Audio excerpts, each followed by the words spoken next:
భారతదేశానికి స్వాతంత్ర్యం సిద్ధించి 80 వసంతాలు పూర్తవుతున్న సందర్భంగా ఈ ఆగస్టు 15 కథ ఒక భావోద్వేగ సందేశాన్ని అందిస్తుంది.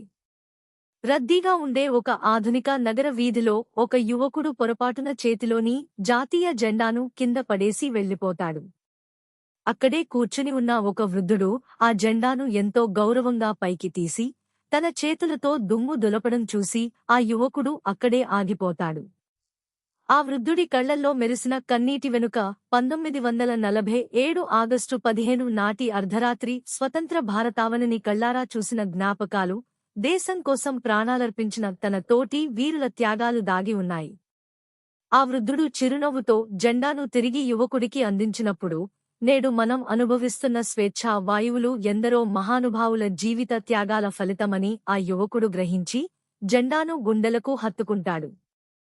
ఈ ఆగస్టు 15న కేవలం పండుగలా జరుపుకోవడం మాత్రమే కాదు, ఆ స్వాతంత్ర్యం వెనుక ఉన్న త్యాగాలను గౌరవిద్దాం అనే సందేశంతో ఈ యూట్యూబ్ కథ ముగుస్తుంది.